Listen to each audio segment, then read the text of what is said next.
ಅಷ್ಟೇ ಸರ್, ನಾವೆಲ್ಲ ಸಿದ್ದರಾಮಯ್ಯ ಪರ. ಅವ್ರದ್ದು ಯಾವುದೇ ಥರದ ಇದಿಲ್ಲ, ಸ್ಕ್ಯಾಮ್ ಇಲ್ಲ. ಇದು ಬೇಕು ಅಂತಲೇ ಮಾಡ್ದ ರಾಜೀನಾಮೆ. ಇವ್ರಿಗೆ ರಾಜ್ಯಪಾಲರು ಕೀ ಕೊಟ್ಟು ಮಾಡಿಸ್ತಾವ್ರಿ ಇವರೆಲ್ಲ. ಅಮ್ಮ, ಎಲ್ಲಿಂದ ಬಂದಿದ್ದೀರಿ? ಏನಾಗ್ತಿದೆ ಇಲ್ಲಿ? ಏನಾಗ್ತದೆ? ಎಲ್ಲ ಮೋಸ ಅಲ್ಲ ಸರ್, ಎಲ್ಲ ಕಮ್ಮಿ ಅಂತಾರೆ, ಎಲ್ಲನೂ ರೇಟ್ ಆಗಿದೆ. ಇಲ್ಲಿ ಏನಕ್ಕೆ ಪ್ರತಿಭಟನೆ ಆಗ್ತಿದೆ ಇಲ್ಲಿ? ಸರ್, ಇದು ರಾಜಕೀಯ ಕುತಂತ್ರ ಅಂತಾನೆ ಹೇಳ್ಬೋದು. ಯಾಕಂದ್ರೆ ಇವತ್ತು ಏನು ಆಗದೆ ಇದ್ರೆ ಇವ್ರು ಬೇಕಾದಷ್ಟು ಮಾಡಿದ್ದಾರೆ. ಮೋದಿ ಅವರು ಇವರೆಲ್ಲ ಬೇಕಾದಷ್ಟು ಹಗರಣ ಮಾಡಿದ್ದಾರೆ. ಅಮಿತ್ ಶಾ ಅವರೆಲ್ಲ ಅವ್ರಿಗೆ ಯಾಕೆ ಬಂಧಿಸ್ತಾ ಇಲ್ಲ? ಬರೀ ನಮ್ಮ ರಾಜ್ಯದ ಮುಖ್ಯಮಂತ್ರಿ ಇಲ್ಲಿ ಸರ್ಕಾರ ಇದೆ ಉಳಿಸ್ಬೇಕು ಅಂತ ಹೇಳಿ ಒಂದು ದೊಡ್ಡ ಷಡ್ಯಂತ್ರ ನಡೀತಾ ಇದೆ.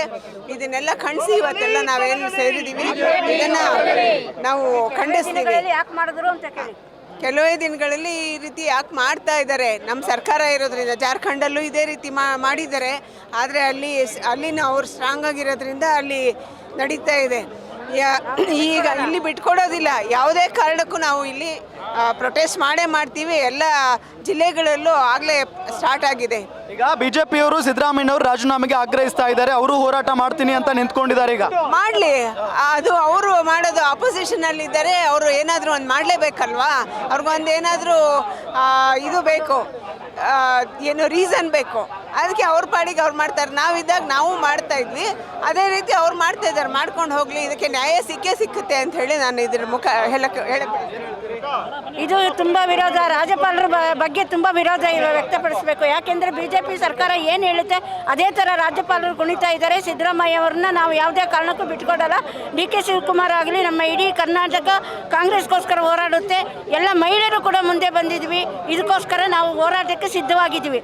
ಇದು ತಪ್ಪು, ಬಿಜೆಪಿಯವರು ಮಾಡ್ತಾ ಇರೋದು ತಪ್ಪು ಅಂತ ನಾನು ಹೇಳ್ತೀನಿ. ಸರ್, ಎಲ್ಲಿಂದ ಬಂದಿದ್ದೀರಾ? ಇವತ್ತು ಹೋರಾಟ ನಡೀತಿದೆ. ಸರ್, ನಾವು ಯಲಹಂಕ ವಿಧಾನಸಭಾ ಕ್ಷೇತ್ರದ ದಾಸನಪುರ ಬ್ಲಾಕಿಂದ ಬಂದಿದ್ದೀವಿ. ಈಗ ಸಿದ್ದರಾಮಯ್ಯನವರ ವಿರುದ್ಧ ಪ್ರಾಸಿಕ್ಯೂಷನ್ ಅನುಮತಿ ಕೊಟ್ಟಿದ್ದಾರೆ. ತನಿಖೆಗೂ ಕೂಡ ನಡೆಯುತ್ತೆ. ಕೋರ್ಟ್ನಲ್ಲಿ ಹೋರಾಟ ಮಾಡ್ತೀವಿ ಅಂತ ಸಿದ್ದರಾಮಯ್ಯನವರು, DCM ಅವರು ಎಲ್ಲ ಹೇಳಿದ್ದಾರೆ. ಪ್ರತಿಭಟನೆ ಯಾಕೆ? ಇದು ಪ್ರಜಾಪ್ರಭುತ್ವದ ಕಗ್ಗೋಲೆ. ಸಿದ್ದರಾಮಯ್ಯನವರು ಅವರು ವೈಯಕ್ತಿಕವಾಗಲಿ ಅಥವಾ ಪರೋಕ್ಷವಾಗಲಿ ಅವರು ಇನ್ವಾಲ್ವ್ಮೆಂಟ್ ಇಲ್ಲ. ಹಾಗಾಗಿ ಬೇಕು ಅಂತಲೇ ಹೇಳಿ ಷಡ್ಯಂತ್ರ ಮಾಡಿ ಈ ಒಂದು ಕೃತ್ಯದಲ್ಲಿ ಅವರ ಸಿಲುಕಿಸೋಕ್ಕೆ ಮತ್ತು ಅವರ ಹೆಸರಿಗೆ ಕಪ್ಪು ಚುಕ್ಕಿಯನ್ನು ಬೆಳೆಯೋದಕ್ಕೆ ಈ ಒಂದು ಬಿಜೆಪಿಯವರು ತಂತ್ರ ಹೊಡಿದ್ದಾರೆ.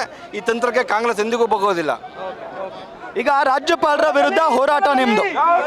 ರಾಜ್ಯಪಾಲರ ವಿರುದ್ಧ ಹೋರಾಟ. ರಾಜ್ಯಪಾಲರು ಬಿಜೆಪಿಯ ಬಲಗೈ ಬಂಟ್ರಂತೆ ಆಡ್ತಾ ಇದ್ದಾರೆ ಅನ್ನೋ ಆರೋಪ. ಏನು ಹೇಳ್ತೀರಿ? ಬಿಜೆಪಿ ಅವರು ಬಲಗೈ ಬಂಟ್ರ ಥರನೇ ಆಡ್ತಾ ಇದ್ದಾರೆ. ಜೊತೆಗೆ ತುಂಬ ನೆಂಟರ ಥರ JDS ಅವರು ಆಡ್ತಾ ಇದ್ದಾರೆ. ಈ ಒಂದು ನಿಷ್ಪಕ್ಷವಾದ ತನಿಖೆ ನಡೆಸಬೇಕು ಅಂತ ಈಗ ರಾಜ್ಯಪಾಲರು ಈಗ ಪರೀಕ್ಷೆಗೆ ಅನುಮತಿ ಕೊಟ್ಟಿದ್ದಾರೆ. ಈ ಅನುಮತಿ ಆರೋಪಗಳೆಲ್ಲ ಶುದ್ಧವಾದಂಥ ಸುಳ್ಳು ಅಂತ ಇಡೀ ರಾಜ್ಯ ಜನತೆಗೆ ಗೊತ್ತು. ರಾಜ್ಯ ಜನತೆಗೆ ಇಂಚಿಂಚು ಗೊತ್ತು. ಸಿದ್ದರಾಮಯ್ಯನವರು ಯಾವತ್ತು ಯಾವುದೇ ಒಂದು ಸಣ್ಣ ತಪ್ಪು ಸಹ ಮಾಡದಿರ್ತಕ್ಕಂಥ ನಿಷ್ಪಕ್ಷವಾದಂಥ ರಾಜಕಾರಣಿ ಅವರು. ಪುಟ್ಟ ಚಿನ್ನ ಅವರು, ತೆರೆದ ಪುಸ್ತಕ ಅವರು. ಅವ್ರ ಮೇಲೆ ಇಲ್ಲ ಸಲ್ಲದ ಆರೋಪ ಮಾಡಿ ಈ 136 ಸೀಟ್ ಬಂದಿರತಕ್ಕಂಥ ಕಾಂಗ್ರೆಸ್ ಸರ್ಕಾರವನ್ನು ಅಸ್ಥಿರಗೊಳಿಸಬೇಕು ಅಂತ ಕೇಂದ್ರದಲ್ಲಿ ಹುನ್ನಾರ ನಡೆಸಿ, ಮತ್ತು ಮೊಹಮ್ಮದ್ ಶಾ ಮೋಸ, ಇವರು ಅಂದರೆ ಮೋದಿ, ಶಾ ಅಂದರೆ ಶಾ ಅಮಿತ್ ಶಾ, ಈ ಮೋಸಗಳು ಸೇರಿಕೊಂಡು ನಮ್ಮ ರಾಜ್ಯನ ಕತ್ತಲು ಮಾಡಬೇಕು ಅಂತ ಹೊಡ್ತಾ ಇದ್ದಾರೆ. ಅದಕ್ಕೆ ರಾಜ್ಯದ ಜನತೆ ಯಾವತ್ತೂ ಅವಕಾಶ ಕೊಡಲ್ಲ. ನಿಷ್ಪಕ್ಷವಾದಂಥ ಸಿದ್ದರಾಮಯ್ಯ ಅವರಿಗೆ ಇದರಲ್ಲಿ ಜಯ ಸಿಗುತ್ತೆ. ನ್ಯಾಯಾಲಯದ ಮೇಲೆ ನಮಗೆ ನಂಬಿಕೆ ಇದೆ. ಇವತ್ತು ಕೋರ್ಟ್ಗೆ ಪಿಟಿಷನ್ ಸಲ್ಲಿಸ್ತಾ ಇದ್ದಾರೆ. ನ್ಯಾಯಾಂಗದ ಮೇಲೆ ನಿಮಗೆ ನಂಬಿಕೆ ಇದೆ. ಮತ್ತು ಈ ಹೋರಾಟ ಯಾಕೆ? ಕೋರ್ಟ್ ಮುಖಾಂತರನೇ ಗೆಲ್ಲಿ. ನೀವು ಅಕ್ರಮವಾಗಿ ಜಂತಕಲ್ ಮೈನಿಕ್ನ ಕುಮಾರಸ್ವಾಮಿ ಅವ್ರದ್ದು 550 ಎಕರೆನ 10 ತಿಂಗಳಾಗಿದೆ ಫೈಲ್ ಕೊಟ್ಟು ಯಾರಿಗೆ? ರಾಜ್ಯಪಾಲರಿಗೆ. ಆಮೇಲೆ ನಿರಾಣಿ ಕೊಟ್ಟಿದ್ದಾರೆ, ಶಶಿಕಲಾ ಜೊಲ್ಲೆ ಅವರು ಕೊಟ್ಟಿದ್ದಾರೆ, ಪ್ರಾಸಿಕ್ಯೂಷನ್ಗೆ ಲೋಕಾಯುಕ್ತದಿಂದ ಅನುಮತಿ ಆಗಿದೆ. ಆದರೂ ನೀವು ಅವರಿಗೆ ನೀವು ಆದೇಶ ಕೊಡಿದರೆ ಸಿದ್ದರಾಮಯ್ಯ ಅವ್ರ ಮೇಲೆ ಉದ್ದೇಶಪೂರ್ವಕವಾಗಿ ನೀವು ಕೊಡ್ತಾ ಇದ್ದೀರ ಅಂದರೆ ಇದು ರಾಜ್ಯವನ್ನು ಒಡೆಯುವಂಥ ಕೆಲಸ. ಈ ಕೆಲಸನೇ ನೀವು ಕೇಂದ್ರದ ಒಂದು ಮಲ್ತಾಯಿ ಧೋರಣೆಯನ್ನು ನೀವು ಮಾಡ್ತಾ ಇದ್ದೀರಾ ಅಂತ ನಾವು ಈ ಮೂಲಕ ನಾವು ಹೋರಾಟ ಮಾಡ್ತಾ ಇದ್ದೀವಿ.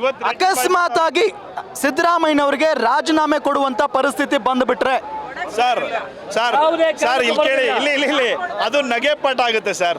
ರಾಜ್ಯದ ಜನತೆ ಅವ್ರಿಗೆ ವೋಟ್ ಕೊಟ್ಟು ಅವ್ರನ್ನ ಸೆಲೆಕ್ಟ್ ಮಾಡ್ರ ಸರ್. ಅವ್ರೇನು ಸುಮ್ಮನೆ ಸೆಲೆಕ್ಟ್ ಆಗಿರೋದಲ್ಲ, ಯಾರು ನಾಮಿನೇಟ್ ಮಾಡೋದಲ್ಲ ಸರ್. ಇವ್ರ ಥರ ಗವರ್ನರ್ ಥರ ಅವ್ರನ್ನ ಸೆಲೆಕ್ಟ್ ಮಾಡಿಲ್ಲ ಸರ್. ಜನ ವೋಟ್ ಕೊಟ್ಟು ಅವ್ರು ಸೆಲೆಕ್ಟ್ ಮಾಡಿರೋದು.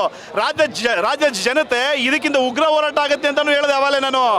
ಈ ಥರ ನೀವು ಇಷ್ಟು ಸುಳ್ಳು ಆಪಂದೆ ಇವತ್ತು ನೀವು ಹೇಳ್ತಾ ಇದ್ರೆ ಏನಕ್ಕೆ ಸ್ಟ್ರೈಕ್ ಮಾಡ್ತಾ ಇದ್ದೀರ ಅಂತ. ಈ ಥರ ಮಾಡ್ಕೊಂಡು ಇವರು ದೇಶನ ಹಾಳು ಮಾಡ್ತಾ ಇದ್ರೆ ಸ್ಟ್ರೈಕ್ ಮಾಡಿದ್ರೆ ಇನ್ನೇನು ಮಾಡ್ತಾರೆ ಹೇಳಿ? ನೆಮ್ಮದಿಯಾಗಿ ಶಾಂತಿಯಾಗಿ ಇರತಕ್ಕಂಥ ರಾಜ್ಯನ ಇಡ್ಲಿಕ್ಕೆ ಇವ್ರಿಗೆ ಇಷ್ಟ ಇಲ್ಲ. ಇಲ್ಲಿಂದ ಮೈಸೂರವರೆಗೂ ಹೋಯ್ತಾರೆ ಪಾದಯಾತ್ರೆ ಮಾಡಿಕೊಂಡು. ಜನ ಸೇರಲ್ಲ, 150 ಜನ ಇಲ್ಲ. ಅಲ್ಲಿ ನೋಡ್ತಾ ಇದೀವಿ, ಖಾಲಿ ಹೊಡಿತಾ ಇರೋದು ಸಹಿಸಕ್ಕಾಯ್ತಲ್ಲ. ಇನ್ನೇನಾದ್ರೂ ಮಾಡೋಣ ಅಂತಾರೆ, ಇನ್ನೇನಾದ್ರು ಮಾಡಬೇಕು ಅಂತ ಅಂದ್ಬಿಟ್ಟು 150 ಜನ ಇಲ್ವಲ್ಲ, ಹೆಂಗ್ ಮಾಡೋದು ಅಂತೇಳಿ ಅಲ್ಲೇ ನೀವು ನೋಡಿದಿರಿ, ಪೇಮೆಂಟ್ ಕೊಡ್ಸ್ಕೊಂಡು ಕರ್ಕೊಂಡ್ ಬಂದಿರೋದು. ಇಲ್ಲಿ ಕೇಳ್ಬಿಡಿ ಯಾರಾದ್ರೂ ಇನ್ನೂ ಅಭಿಮಾನ, ಕಾಂಗ್ರೆಸ್ ಅನ್ನತಕ್ಕಂಥ ಅಭಿಮಾನ ಮತ್ತೆ ಸಿದ್ದರಾಮಯ್ಯ ಅವ್ರ ಮೇಲೆ, ಡಿ ಕೆ ಶಿವಕುಮಾರ್ ಅವ್ರ ಮೇಲೆ, ರಾಜ್ಯದ ನಾಯಕರ ಮೇಲೆ, ಮಲ್ಲಿಕಾರ್ಜುನ್ ಖರ್ಗೆ ಅವ್ರ ಮೇಲೆ ಇರ್ತಕ್ಕಂಥ ಅಭಿಮಾನ ಇವತ್ತು ನಾವೆಲ್ಲ ಸೇರ್ಕೊಂಡಿದೀವಿ. ಈ ಮೋಸನ ಸ್ಟಾಪ್ ಮಾಡಿ ಸಾಕು. ನಿಮಗೆ ಏನಾದರೂ ಒಂದು ಒಳಗಡೆ ಹಿಂದೇಟ್ ಹಾಕೊಂಡು ಇದೆಲ್ಲ ನೀವಿಬ್ಬರು ನಾಣ್ಯಗಳು, 2 ನಾಣ್ಯ, ಎಡ್ಡು ಬುಷ್ ಇದಿರಲ್ಲ, JDS BJP-ನವರು ಎಡ್ಡು ಬುಷ್ ಬಿಟ್ಬಿಡಿ, ಅದನ್ನು ಬಿಟ್ಬಿಟ್ಟು ಇದನ್ನ ಬೇರೆ ಥರದಾದ್ರೂ ನಡ್ಕೊಂಡೋಗಿ ರಾಜ್ಯ ನಡ್ಸ್ಕೊಳ್ಳೋ ರೀತಿ ನಡ್ಕೊಂಡು ಗ್ಯಾರಂಟಿ ಕೊಟ್ಬಿಟ್ಟಿದಾರಲ್ಲ, 5 ಗ್ಯಾರಂಟಿ ಸಹಿಸಕ್ಕೆ ಆಗ್ತಾ ಇಲ್ಲ ಅವ್ರಿಗೆ, ಹೊಟ್ಟೆ ಉರಿ ಬಂದ್ಬಿಟ್ಟಿದೆ. ಹೆಂಗಾರ ಮಾಡಿ ಇವ್ರನ್ನ ಹಿಡಿಬೇಕಲ್ಲ, ಸಿದ್ದರಾಮಯ್ಯ ಅವ್ರನ್ನ ಸಿಗಿಸ್ಬೇಕು ಅಷ್ಟೇ ಅವ್ರು ಸರ್, ಇನ್ಯಾರು ಇಲ್ಲ. ಮೇಯ್ನ್ ಸಿದ್ದರಾಮಯ್ಯ ಒಬ್ಬರು ಇಳಿಸ್ಬೇಕು, ಮೋದಿಗೆ ಟಾಂಗ್ ಕೊಡೋರು ಇನ್ಯಾರು ಇಲ್ವಲ್ಲ, ಇವರೊಬ್ಬರೇ ಇರೋದು. ಹಂಗಾಗಿ ಇದು ಮೇಯ್ನ್ ಪಾಯಿಂಟ್. ನೋಡಿ ಗಮನಿಸ್ತಾ ಇದ್ದೀವಿ ಎಷ್ಟೊಂದು ಜನ ಸೇರಿದ್ದಾರೆ ಅಂತ ಹೇಳಿ. ಯಜಮಾನ್ರೆ ನಮಸ್ಕಾರ, ಎಲ್ಲಿಂದ ಬಂದಿದ್ದೀರಿ? ನಾವು ಬೆಳಗಾವಿ ಜಿಲ್ಲೆ. ಸಿದ್ದರಾಮಯ್ಯ ಸಾಹೇಬ್ರ ಅಂತ ಆಡಳಿತ, ಒಳ್ಳೆ ಆಡಳಿತ. ಇಂಥ ಆಡಳಿತ ಅವರಿಗೆ ಹೊಟ್ಟೆ ಉರಿ ಬಿದ್ದುಬಿಟ್ಟೈತಿ. ಬಡಬಗ್ಗರಿಗೆ ಕಣ್ಣು ತರಿಸಿ ಅವರು ಬರ್ಬೇಕ್ರ ಜ್ವಾಪನ್ ಅವರು ಸಿದ್ದರಾಮಯ್ಯ ಸರ್ಕಾರ, ಈ ಸರ್ಕಾರ ಬಿಟ್ಟರೆ ಆ ಸರ್ಕಾರ ಬರಂಗಿಲ್ಲ, ಇದು ಸತ್ಯ. ಅವ್ರ ಬಗ್ಗೆ ಯಾಕಲ್ಲ ಈ ರಾಜಪಾಲ ಸ್ವಲ್ಪ ನಾಲ್ಕು ಜನ ಬರಲಿಲ್ವ ಇಲ್ಲಿ? ಅಲ್ಲ ಪದ್ಧತಿ ಅಲ್ಲ, ರಾಜಕೀಯ ತಂತು ಬೆಳಿಬೇಕು ನಾವು ಕೇಳ್ತೇವೆ. ಇಲ್ಲಿ ಅವರಂಥ ಆಡಳಿತ ಯಾರಿಗೆ ಸಿಗಂಗಿಲ್ಲ, ಅವರಂಥ ನಾಯಕರು ನಮಗೆ ಸಿಗಂಗಿಲ್ಲ. ಓಕೆ ಸರ್, ಏನು ಹೇಳ್ತೀರಿ? ಈ JDS BJP ಒಂದೇ ಮುಖದ 2 ನಾಣ್ಯಗಳು. ಇದು ದಾರಿಗೆ ಹೋಗ್ಬಿಟ್ಟು ಪ್ರಾಸಿಕ್ಯೂಷನ್ ಕೊಡಿ ಅಂದ ತಕ್ಷಣ ಎಂಥ ಪ್ರಭಾವಿ ವ್ಯಕ್ತಿಗಳಿಗೂ ರಾಜ್ಯಪಾಲದ ಭವನದ ಮೇನ್ ಗೇಟೇ ತೆಗಿಯಲ್ಲ. ಇನ್ಯಾರೋ ದಾರಿಗೆ ಹೋಗಿ ಹೋಗ್ತಾ ಇದ್ದೇನೆ ಅಂದ ತಕ್ಷಣ ಮೇನ್ ಗೇಟ್ ತೆಗೆದುಬಿಟ್ಟು ಪ್ರಾಸಿಕ್ಯೂಷನ್ ಕೊಟ್ಟವ್ರೆ. 10 ತಿಂಗಳು ಮುಂಚೆನೇ ಕುಮಾರಸ್ವಾಮಿ ಅವ್ರ ಮೇಲೆ ಒಂದು ತನಿಖಾ ಸಂಸ್ಥೆ ಲೋಕಾಯುಕ್ತ ಸರ್ಕಾರದ್ದು ಪ್ರಾಸಿಕ್ಯೂಷನ್ ಕೊಡಿ ಅಂತ 10 ತಿಂಗಳು ಮುಂಚೆನೇ ಹೇಳಿದ್ದಾರೆ. ಅದನ್ನು ಕೊಟ್ಟಿಲ್ಲ. ಇವತ್ತು ಕೊಡೋದು, ನಾಳೆನೇ ಇವ್ರಿಗೆ ನೋಟಿಸ್ ಇಶ್ಯೂ ಮಾಡೋದು, ಇದೆಲ್ಲ ನಡೆಯಲ್ಲ. ರಾಜ್ಯಪಾಲರು ಈ ಕರ್ನಾಟಕ ಜನತೆಗೆ ಮಣ್ಣು ತಿನ್ಸೋಕ್ಕಾಗಲ್ಲ. ಈ ರಾಜ್ಯ ಬಿಟ್ಟವರು ತೊಲಗಬೇಕು, ರಾಜ್ಯಪಾಲರು ತೊಲಗಬೇಕು. ಇದು ಕೇಂದ್ರ ಸರ್ಕಾರದ ಕೊಯ್ಗೊಂಬೆ ಥರ, BJP ಕಚೇರಿ ಥರ ರಾಜ್ಯಪಾಲರು ಆಡಬಾರ್ದು. ಈ ಕರ್ನಾಟಕ ಜನ ಯಾವತ್ತೂ ಸ್ವಾಭಿಮಾನಿಗಳು, ಕ್ಷಮೆ ಮಾಡಲ್ಲ. ದಯವಿಟ್ಟು ಅವರು ನೈತಿಕತೆ ಇದ್ದರೆ ಆಚೆ ರಾಜ್ಯಪಾಲ ಸ್ಥಾನಕ್ಕೆ ರಾಜೀನಾಮೆ ಕೊಟ್ಟು ಗೆಹ್ಲೋಟ್ ಅವರು ವಾಪಸ್ ಹೋಗಬೇಕು. ಗೆಹ್ಲೋಟ್ ಅವರು ರಾಜೀನಾಮೆ ಕೊಡಬೇಕು ಅಂತ ಹೇಳಿ ಜನರ ಆಗ್ರಹ. ಸಾಕಷ್ಟು ಜನ ಬಂದಿದ್ದಾರೆ ನೋಡಿ. ಇಲ್ಲಿ ಸತ್ಯಮೇವ ಜಯತೆ ಅಂತ ಬೋರ್ಡ್ ಹಿಡ್ಕೊಂಡು ಪ್ರತಿಭಟನೆ ನಡೀತಾ ಇದೆ. ಮೇಡಮ್ ನಮಸ್ಕಾರ, ಎಲ್ಲಿಂದ ಬಂದಿದ್ದೀರಿ? ನಾವು BGM ಲೇಔಟ್. ಹೇಳಿ, ಏನು ಹೇಳ್ತೀರಿ? ಏನು ಹೇಳ್ತೀವಿ ಸರ್, ಇದು ತುಂಬ ಅನ್ಯಾಯ ಆಗ್ತಿದೆ ನಮ್ಮ ಪಕ್ಷಕ್ಕೆ. ಇಷ್ಟು ದಿನ BJP ಅವ್ರು ಮಾಡಿದ್ದಾರೆ, JDS ಅವ್ರು ಮಾಡಿದ್ದಾರೆ, ಅವ್ರಿಗೇನು ಆ್ಯಕ್ಷನ್ಸ್ ತಗೊಳ್ದೇ ಇರೋ ಗವರ್ನರು ಇವತ್ತು ತಗೊಳ್ತಾ ಇದ್ದಾರೆ ಅಂದರೆ ಇದು ಅನ್ಯಾಯ. ಸೊ ಅದಕ್ಕೋಸ್ಕರ ನಾವು ನಮ್ಮ ಸಿದ್ದರಾಮಯ್ಯ ಅವ್ರಿಗೋಸ್ಕರ ಪ್ರೊಟೆಸ್ಟ್ ಮಾಡೋಕ್ಕೆ ಬಂದಿದ್ದೀವಿ. ಕಾನೂನು ಹೋರಾಟಕ್ಕೆ ಇಳಿದಿದ್ದಾರೆ ಸಿದ್ದರಾಮಯ್ಯನವರು, ಕಾನೂನು ಹೋರಾಟಕ್ಕೆ ಇಳಿದಿದ್ದಾರೆ. ಕೋರ್ಟ್ನಲ್ಲಿ ಎಲ್ಲವೂ ಇತ್ಯರ್ಥ ಆಗುತ್ತೆ, ತಪ್ಪು ಮಾಡಿದರೆ ಶಿಕ್ಷೆ ಆಗುತ್ತೆ, ಇಲ್ಲಾಂದರೆ ಹೊರಗಡೆ ಬರ್ತಾರೆ. ಈ ಪ್ರತಿಭಟನೆ ಯಾಕೆ? ಈ ಪ್ರತಿಭಟನೆ ಯಾಕೆ ಅಂದರೆ ನ್ಯಾಯಕ್ಕೋಸ್ಕರನೇ ಪ್ರತಿಭಟನೆ. ಇದು ನ್ಯಾಯ ಸಿಕ್ಕಲಿ ಅಂತ ತುಂಬ ತಾರತಮ್ಯ ಮಾಡ್ತಾ ಇದ್ದಾರೆ. ಯಾಕಂದರೆ ಅವರೆಲ್ಲ ಮಾಡಿದಾಗ ಏನೂ ಆ್ಯಕ್ಷನ್ ತಗೊಳ್ದೇ ಇರೋವಂಥ ಗವರ್ನರ್ ಇವತ್ತು ತಗೊಳ್ತಿದ್ದಾರೆ. ಅದಕ್ಕೆ ನಾವು ಹೋರಾಟಕ್ಕೋಸ್ಕರ ಇಳಿದಿದ್ದೀವಿ ಬೀದಿಗೆ.